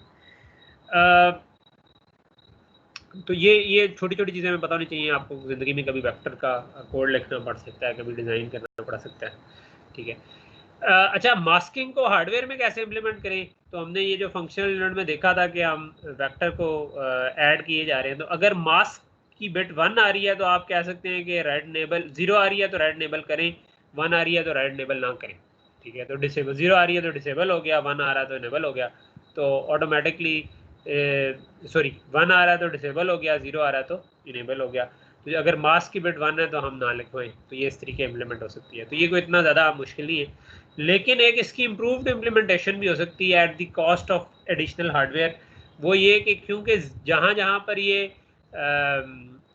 अच्छा यहाँ पर वैसे उल्टा लिखा हुआ है, मतलब मास्क के ऊपर आप दोनों सेट कर सकते हैं, 1 पे आप एग्जीक्यूट करवा सकते हैं या 0 पे एग्जीक्यूट करवा सकते हैं। ये इस तरह लिखा हुआ है कि 1 पे एग्जीक्यूट करवाना है, ठीक है, मास्क 1 हो तो 0 तो नहीं कराना।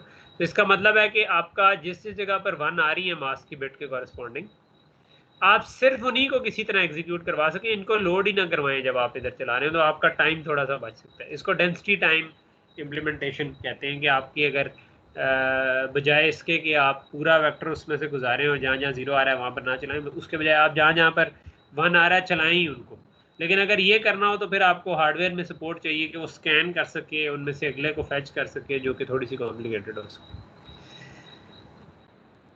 और चीज़ जो वेक्टर में यूज होती है उसको कहते हैं रिडक्शंस, ठीक है। अभी जो पिछली कोडिंग एग्जांपल थी उसके अंदर हम ऐड कर रहे थे 2 वेक्टर्स को, ठीक है, लेकिन कई दफ़ा हम एक वेक्टर का सम कैलकुलेट करना चाह रहे होते हैं, मतलब एक पूरा एरे है, हम चाहते हैं कि उसको ऐड कर सकें पूरे को, ठीक है, कि इस पूरे का सम निकाल सकें, ठीक है। आपने एक मैच में जो हर बॉल पे स्कोर किया था वो लिखा हुआ है, तो आपने टोटल स्कोर निकालना है तो आप सबको सम करना चाहेंगे, ठीक है। इसी तरह आपने अगर 2 वेक्टर्स की डॉट प्रोडक्ट निकालनी है, सॉरी कन्वोल्यूशन करनी है या फिल्टरिंग करनी है, तो आप पॉइंट बाय पॉइंट पहले मल्टीप्लाई करेंगे, जो कि पिछली वाली टेक्निक पे हो गया। तो जो रिजल्ट आएगा इस पूरे को ऐड करके आपने एक नंबर बनाना होता है, जिसको आप कहते हैं कन्वोल्यूशन का रिजल्ट। तो ये करना होता है। तो ये कोड ये कर रहा है कि एक पूरे वेक्टर में सम को 0 से इनिशियलाइज किया और फिर एक एक करके हर इंडेक्स पे गया और वो सम में ही ऐड करता गया। तो पहले 0 इसमें इंडेक्स पे जो था वो ऐड हुआ, फिर 1 इंडेक्स एंड सो ऑन, करते करते सारे इंडेक्स वाला ऐड हो गया, तो ये आपके पास पूरे की पूरी वैल्यू। अब इसको कैसे हम वेक्टर में करेंगे, ठीक है। तो इसको करना हो तो बेसिकली हम कह लें कि जो कर सकते हैं ना वो ये कि मेरे पास अगर ये काफ़ी बड़ा सा, लेट से कि ये n जो है ये बहुत बड़ा नंबर है, और मेरे यानी जो वेक्टर हैं वो मेरा यहाँ तक आता है, ठीक है, और ऐसे बहुत सारी आने के बाद आपके पास ये वेक्टर चल, तो आप ये कर सकते हैं कि इन पूरे सेक्शन को उठा के इस पूरे सेक्शन में इसे ऐड कर दें, ठीक है। तो इन दोनों को प्लस करें और इसका रिजल्ट लिखवा दें, फिर जो रिजल्ट आए उसमें ये भी प्लस कर दें, ठीक है।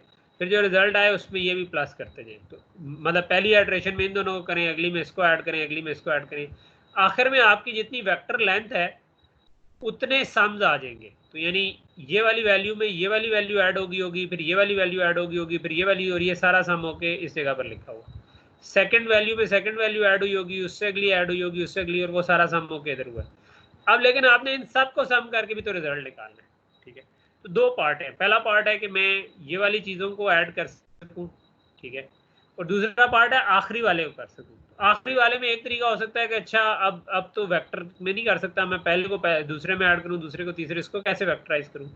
तो इसका एक तरीका ये हो सकता है कि लेट से मेरी VLR थी 64, तो मैं दो हिस्सों में तोड़ूं और 32 VLR सेट करके 32 को 32 में ऐड कर दूं, तो ये 32 को 32 में ऐड करके 64 वाले 32 में ट्रांसफर, फिर इसको ऑफ करूं तो 16 को 16 में ऐड कर दूं, फिर इसको ऑफ करूं तो 8 को 8 में ऐड कर दूं।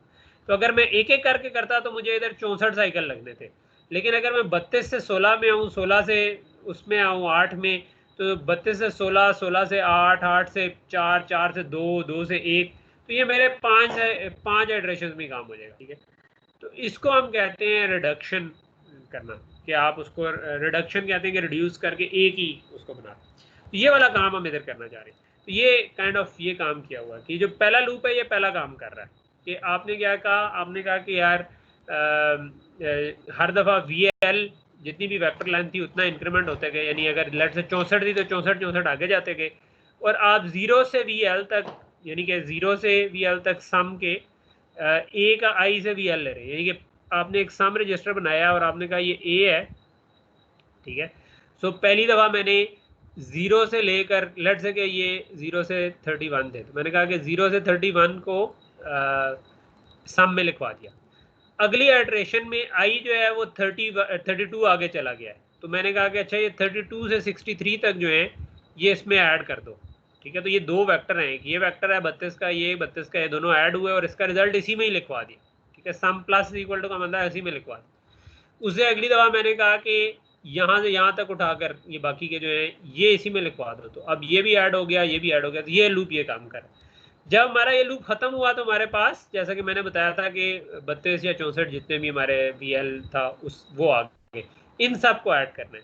तो ये इसको करने के लिए आप क्या कर सकते हैं कि जिस तरह वो एक ट्री होता है ना, बाइनरी ट्री के हाफ कर दें, ठीक है। तो आपने कहा कि VL को VL/2 सेट करो, तो अगर ये 32 है तो ये 16 सेट करो, और 0 से 16 तक जो है उसमें ऐड कर दो 16 से लेकर 32 तक, तो ये VL 16 हुआ, और 2 इंटू VL-1 जो होगा वो 32 - 1 31, तो 16 से 31 तक उठाओ, उनको 0 से 15 तक में ऐड कर दो और वापस लिखवा दो, फिर इसको हाफ करो। अब VL को हाफ करेंगे तो वो आ जाएगा 8, तो आप 0 से 7 तक जाओ और फिर 8 से 15 तक जाओ, उनको ऐड करो एंड सो ऑन। तो ये आप हर दफ़ा VL को हाफ करते जाएं जब तक VL1 आ जाए। VL1 आ गया तो इसका मतलब है कि अब मेरे पास पूरा का काम हो गया, और ये वाला लूप जो है ना ये एक्सपोनेंशियल वो कह लेंगे वो टाइम में रिडक्शन कर देगा आपकी, यानी कि बेसिकली अगर आपके पास लॉग टाइम में कहना चाहिए बल्कि, कि अगर आपने 32 को ऐड करना था तो ये 5 इटरेशंस में काम कर देगा 32 के बजाय, ठीक है। तो ये भी एक इंटरेस्टिंग टेक्निक है जो वेक्टर्स में यूज़ होती है। एक और चीज़ जो यूज़ होती है, ये मैं वैसे भी ख़त्म कर देता, लेकिन क्योंकि बहुत छोटे से 2 टॉपिक रह गए हैं तो I just cover them, 15 minute हमारे लगेंगे और फिर हम इसको ख़त्म कर देंगे। वो है स्कैटर गैदर, ठीक है। ये जो चीज़ आप देख रहे हैं यहाँ पर हमने इंडेक्स जो दिया हुआ है वो हमने बजाय इसके कि आई होता बल्कि डी ऑफ आई दिया हुआ है। तो हम ये कहना ये चाह रहे हैं कि मेरे पास एक एरे है, एक वेक्टर है, ठीक है। तो पहले तो हम कह रहे थे कि आप मेमोरी से उठाएंगे तो या तो स्ट्राइड करेंगे या कुछ करेंगे। अब हम ये कह रहे हैं कि ये जो एड्रेस इसका जनरेट होना है सी का, वो इसके अंदर आपने इस इंडेक्स को ऐड करके जाना है, ठीक है। और ये इंडेक्स एक और वेक्टर से आ रहा है, ठीक है। तो अब ये जो इंडेक्स एक और वेक्टर से आ रहा है, ये कई सिचुएशन में बड़ा यूजफुल चीज होती है, ठीक है। अभी हम आगे एक आध एग्जाम्पल देखेंगे। वाला पार्ट जो है वो दोबारा करवा देता हूँ। तो स्कैटर गैदर ये है कि अगर आपने जो आपके पास एक वेक्टर का, एक तो हम इंडेक्स दे रहे होते हैं ना किधर से उठा रहे हैं, एक है कि आप बाज़ बात इनडायरेक्टली बता रहे होते हैं कि इस सी वेक्टर को किस जगह से उठाना है। तो आपने कोर वेक्टर बताया डी, जो कि बता रहा है किधर किधर से उठाना है, ठीक है। तो वर्स्ट केस में हो सकता है सारों में 0 पड़ा हो, तो आपने हमेशा सी की पहली लोकेशन उठा ली। अगर कहीं पे 0 पड़ा हुआ है, कहीं पे 2-3 जगह 10 पड़ा है, कहीं पे 100 पड़ा है, तो आपने एक वैल्यू 0 से उठाई, 2-3 10 से उठा ली, 10 से ही उठा के 2-3 जगह पे लिखवाई और फिर 100 से उठा ली। तो ये कहलाती है, इसको हम कहते हैं गैदर करना इधर से वेक्टर की टर्म्स, ठीक है। तो उसके लिए जो इंस्ट्रक्शन सपोर्ट की हुई है वो है लोड वेक्टर इनडायरेक्ट। इसमें आप एक रजिस्टर देते हैं कि यानी सी का स्टार्टिंग एड्रेस कि कहाँ से उठाना है, और फिर डी वेक्टर का स्टार्टिंग एड्रेस जिससे आपने इनडायरेक्ट एड्रेसिंग करवानी है। तो ये आपको फिर हार्डवेयर में अगर ये सपोर्टेड हो तो ये काम क्या कर लेगा कि हर दफ़ा लोड करते हुए स्टार्टिंग एड्रेस में, सी के स्टार्टिंग एड्रेस में डी का इंडेक्स ऐड करेगा और उससे मेमोरी का एड्रेस बनाएगा और वहाँ से उठा लिया करेगा, ठीक है। तो ये कहलाता है स्कैटर, सॉरी गैदर।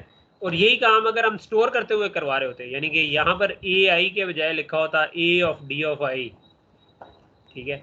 तो फिर हमने यहाँ पर स्टोर वेक्टर इनडायरेक्ट करनी थी और उसमें फिर ये दोनों चीज़ें देनी थी। तो ये अगर हम स्टोर करते हुए करा रहे हो तो उसको हम कहते हैं स्कैटर, यानी मेमोरी पर हमने फैला दिया ये डिफरेंट जगहों पर। और गैदर करने का मतलब है कि मेमोरी के डिफरेंट रैंडम जगहों से उठा लिया, ठीक है। तो ये उससे डिफरेंट है जो हमने इससे पहले किया था। हमने एक तरीका पढ़ा है कि सिर्फ आप स्टार्टिंग एड्रेस बता दें, दूसरा तरीका पढ़ा है कि स्टार्टिंग एड्रेस के साथ स्ट्राइड बता दें, फिक्स स्ट्राइड कितना कितना आगे जाने। तीसरा तरीका अभी हमने पढ़ लिया कि लोड वेक्टर इनडायरेक्ट, जिसमें आप ये जो स्ट्राइड है इसके बजाय आप एक पूरी वेक्टर ही बता देंगे कितना इंडेक्स ऐड करना है हर मेमोरी एड्रेस के साथ। ये तीसरा तरीका। तो इसके बाद मैं आपको एग्जांपल बताने लगा था हिस्टोग्राम की, ठीक है। तो हिस्टोग्राम में ये यूज़ हो रहा है आपका वेक्टर इनडायरेक्ट एड्रेसिंग। हिस्टोग्राम ये होती है कि फॉर एग्जांपल मैं आप लोगों के मार्क्स की डिस्ट्रीब्यूशन बनाना चाह रहा हूँ। तो मैं कर सकता हूँ कि अच्छा यार मेरे पास मार्क्स जो है ना वो 0 से लेकर 100 तक है, तो मैं 0 से 100 तक नंबर्स लिख लूँ, इन सबको 0 से इनिशलाइज कर लूँ। फिर मेरे पास जो आपकी मार्क्स की एरे पड़ी हुई है उसमें मैं कहूँ स्टूडेंट 0 के कितने मार्क्स हैं जी, इसके मार्क्स हैं 99, तो मैंने आके जी 99 में 1 ऐड कर दिया। फिर दूसरे को पढ़ा वो 98 है, 98 में 1 ऐड कर दिया। फिर तीसरे के फिर 99 है तो मैंने एक और ऐड कर दिया, ठीक है। And so on. ये मेरे पास डिफरेंट एक बार ग्राफ सा बन गया कि अच्छा ये इतने इतने हैं, ठीक है। और लेट्स से एक दो का 0 भी है या कुछ है, ठीक है। तो ये जो कहलाती है ना, दिस इज कॉल्ड हिस्टोग्राम, ठीक है। तो इसको कैसे बनाते हैं, तो ये मैं गया एक एक करके आपके कहते हैं, लेट से जो बी एरे थी ये मार्क्स की थी, ठीक है। और ए एरे जो थी ये 0 से 100 तक की थी। तो मैंने कहा कि यार जो मार्क्स की एक एक करके जाओ, पहली दफ़ा बी 0 पे जाना है, जो पहले बंदे के मार्क्स थे, ये बी एरे है लेट से, वो जो भी थे वो उस वाले ए के उस इंडेक्स पे चले जाओ। वो अगर 99 थे तो ए के 99 इंडेक्स पे जाओ और 1 ऐड कर दो, ठीक है। तो वो बढ़ जाएगा। इसी तरह अगर अगले के 90 थे तो ये अब इंडेक्स बन गया ए का, 90 वाले इंडेक्स पे जाओ 1 ऐड कर दो। तो ये कहलाता है हिस्टोग्राम, जो कि स्टैटिस्टिक्स में काफ़ी ज़्यादा यूज होता है। इसका एक कोड नीचे लिखा हुआ है कि अगर हमने अभी क्योंकि इनडायरेक्ट एड्रेसिंग पढ़ी है तो क्या मैं ये कर सकता हूँ कि मैं पहले बी को लोड करूँ, ठीक है। उसके बाद मैं कहूँ कि जो आपका वेक्टर ए था, ठीक है, उसको बी के साथ इनडायरेक्ट लोड कर लूँ। यानी इनडायरेक्ट लोड करने का ही मतलब है कि इस इधर से जो ए का स्टार्टिंग एड्रेस था इसके अंदर वेक्टर बी की जो भी इंडेक्सेस हैं उतना आगे जाकर ए को लोड कर लूँ और हर जगह पर जाकर मैं 1 ऐड करता जाऊँ, ठीक है। और उसके बाद स्टोर वर्ड इनडायरेक्ट कर दूँ कि वापस इसको लिखवा दूँ, क्या ये ठीक काम करेगा कि नहीं। तो बेसिकली अगर आप इस पर गौर करें तो ये सही काम नहीं करेगा, बिकॉज फर्स्ट ऑफ ऑल एक मसला ये है कि जो ए और बी है उनकी लेंथ ही बराबर नहीं होनी, कि आपके स्टूडेंट्स अगर 40 हैं, ठीक है, तो आपने जिन बिन्स पे इसको चलाना है वही फ़र्क होंगे, वो मार्क्स 100 हो शायद, तो ये वाला लोड वर्ड इनडायरेक्ट इस तरह काम नहीं करेगा। लेकिन अगर वो बराबर होते भी सही तो आप क्या करते, आप अगर लेट से कि इधर से इनडायरेक्ट लोड कर भी लेते हैं तो यहाँ से 99 वाली लोकेशन पे आप 1 ऐड करते हैं, लेकिन कोई और भी तो 99 पे था और कोई और भी 99, तो वो उतनी दफ़ा इंक्रीमेंट नहीं होना था, इंक्रीमेंट सिर्फ एक दफ़ा हो जाना था। तो ये काम जो है, ये जो हम करना चाह रहे थे नहीं करना। तो ये जो आपका जो ऑल्दो इस पर इनडायरेक्ट की सपोर्ट है, लेकिन हिस्टोग्राम का जो कोड है ना वो इस तरीके से इम्प्लीमेंट करना जो है ना वो मुश्किल है। हिस्टोग्राम को वेक्टराइज करना बड़ा मुश्किल काम है, तो वो वेक्टर कोई ख़ास फ़ायदा नहीं देगा। तो कुछ कोड ऐसे भी होते हैं जिनमें आप बहुत ज़्यादा वेक्टराइज नहीं कर सकते, वो फिर स्केलर ही सही तरीके से चलते हैं, ठीक है। तो हिस्टोग्राम को हम थोड़ा सा स्केलर ही चला सकते हैं, ठीक है। ये एक छोटी सी एग्जांपल है एक मॉडर्न वेक्टर कंप्यूटर की। मॉडर्न तो नहीं अब रहा उतना शायद, बल्कि जब से मैं पढ़ा रहा हूँ तब से ही नहीं रहा, 2018 के। लेकिन इसमें आप देखें तो जो मोटे मोटे फीचर्स हैं वो ये कि 3.2 गीगाहर्ट्ज़ है, और आपके जो 8 फोरग्राउंड वेक्टर रजिस्टर्स हैं और 64 बैकग्राउंड वेक्टर रजिस्टर्स हैं, यानी रजिस्टर रीनेमिंग टाइप के जो काम कर रहे होंगे, ठीक है। और आपके जो है ना हर वेक्टर वो 256 लोकेशंस का है, हर लोकेशन 64 बिट की, तो काफ़ी चौड़ा वेक्टर है, ठीक है। 64 बिट फंक्शनल यूनिट्स हैं आपके, 2 मल्टीप्लाई, 2 ऐड, 1 डिवाइड या स्क्वायर रूट, और फिर आपके लॉजिकल और मास यूनिट भी है इसके अंदर। 8 लेन्स हैं, जिस तरह हमने लेन्स पीछे पढ़ी थी। 32 प्लस फ्लोटिंग पॉइंट ऑपरेशन पर साइकिल होते हैं, यानी कि आपके पास एक साइकिल में 32 floating point unit at the same time active हो सकते हैं जब आप इस पर चला रहे हो। 100 plus giga flops. Giga flops कहते हैं कि फ्लॉप्स का मतलब हो गया फ्लोटिंग पॉइंट ऑपरेशन, लेकिन गीगा फ्लॉप्स का मतलब है कि 100 बिलियन फ्लोटिंग पॉइंट ऑपरेशन पर साइकिल, ठीक है, पर सीपीयू इनका बन रहा है। तो ये काफ़ी बड़ा नंबर है ये, ठीक है। एक लोड और स्टोर यूनिट है जो कि 8x8 की एक्सेस पर साइकिल करता है। इसके अलावा एक स्केलर यूनिट भी लगा हुआ है जो नॉर्मल सुपर स्केलर आपका होता है, 4-वे super scalar with out of order speculative execution. 64 kilobyte की इसकी इंस्ट्रक्शन कैश और डाटा कैश है। और आपके पास इनमें फिर मेमोरी बैंडविड्थ अच्छी चाहिए होती है, तो ये 256 गीगाबाइट्स पर सेकंड डी रैम बैंडविड्थ पर सीपीयू आपको अवेलेबल है, जो काफ़ी बड़ा नंबर है आजकल के हिसाब से भी अगर देखा जाए। और up to 16 CPUs and up to 1 terabyte D RAM जो है ना उससे आपका एक शेयर्ड नोड बनती है। अगेन 1 टेराबाइट डी रैम जो है ये भी एक बहुत बड़ा नंबर है, ठीक है। तो total of 4 terabytes per second bandwidth to share the RAM, ठीक है, ह्यूज नंबर्स, ठीक है। 512 नोड्स जो हैं वो उनको आप कनेक्ट कर सकते हैं 128 गीगाबाइट्स पर सेकंड नेटवर्क लिंक से, जिसके बाद आपके पास ये मल्टीपल नोड्स का एक बड़ा सुपर कंप्यूटर भी बन सकता है। लास्ट आज का जो कह लें कि है वो है मल्टीमीडिया एक्सटेंशंस। जो आपके नॉर्मल डेस्कटॉप कंप्यूटर्स होते हैं जिस तरह इंटेल वगैरह, उनमें भी मल्टीमीडिया एक्सटेंशंस की सपोर्ट होती है।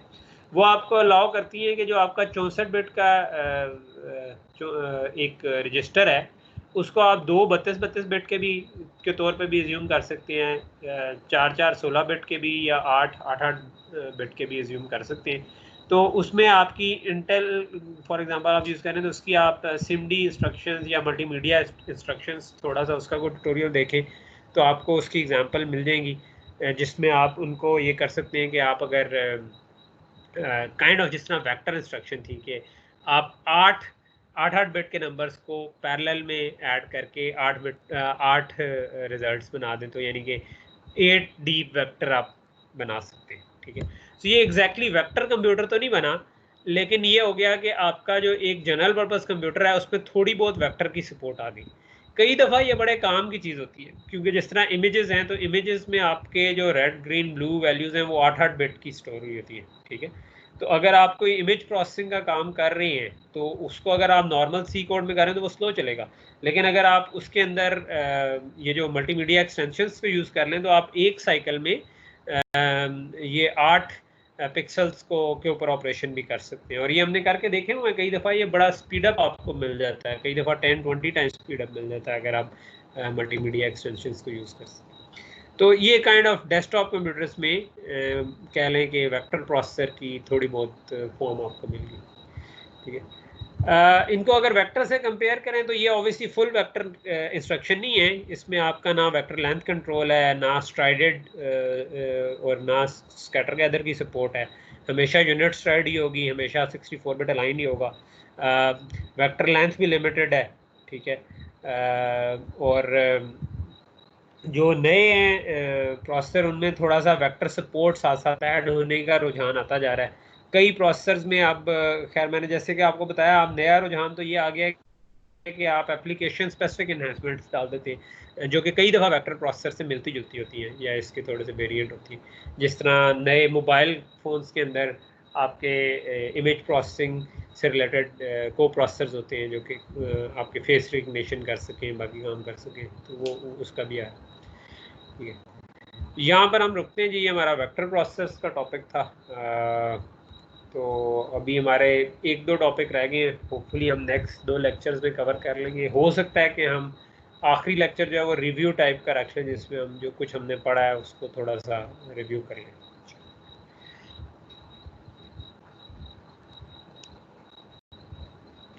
कोई क्वेश्चन हो तो पूछ लें।